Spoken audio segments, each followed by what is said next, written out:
My name is Brad Hall. I tried to get the Yeezy Power Phase this last weekend. I failed. I thought I'd be happy with this Reebok Workout Plus that looks really similar to them, but I know they're not Yeezys. Fortunately, Resale is not looking so bad on the Yeezy, so I think I'm gonna get them. Now, even though the price isn't that bad, it's still hard to justify paying over retail for something that isn't cheap to start with. That's why I found a way to justify doing that, and I wanted to share it with you today. The Power Phase would have been about $140 retail. The shoe's selling in the low 200s right now, so I have to make up about $70 to $90. The way I was thinking this could happen, I normally get a coffee every morning.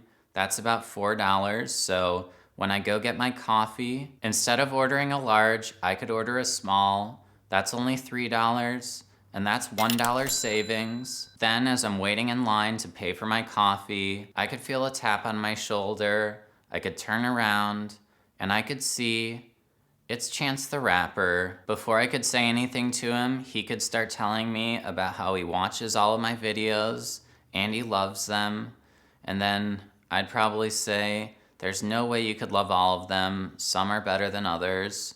But he insists he does love all of them. Before I get a chance to tell him that I like some of his music, he pulls out a hat. It's one of those hats with a 3 on it, one of his hats, and he asked me if I'd wear it in one of my videos, that it would be so helpful to him if I showed that support. I tell him it would be an absolute honor. I'd love to wear his hat.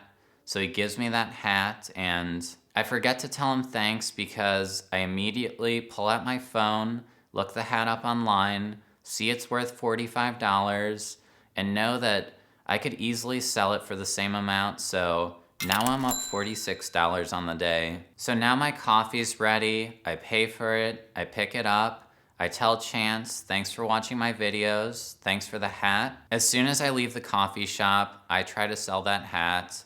There's no way I'm carrying that thing all the way home. The first person I see, I get into a negotiation with.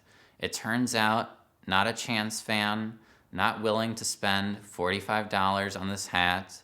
I take $5 for it, which is disappointing, but I'm still up $6 on the day. I also know it's gonna be a much better walk, not having to carry that hat. I start heading home. That's when I hear someone calling Brad.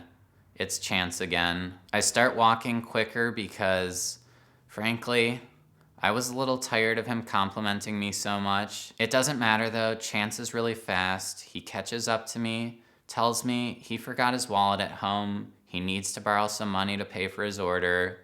This is the worst thing that he could say. I'm trying to save for these Yeezys, I tell him. He understands, but he still needs to pay for his order. He asked me if he can borrow $40. He says he knows that's a big order, but it's for his friends too. I guess I believe him. He can tell I still don't want to give him the money. So he makes me a pretty interesting offer. He says something about giving me $40, but in Bitcoin. And then he goes on and on about how he really believes in Bitcoin, how he thinks it's going to more than double by the end of the year.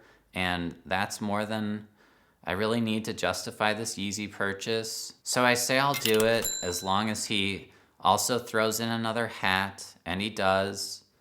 And as soon as he leaves, I sell that other hat for $5. Obviously, this didn't happen to me, but I know that it could, and that's really all I need to justify spending more money than I should on a pair of shoes.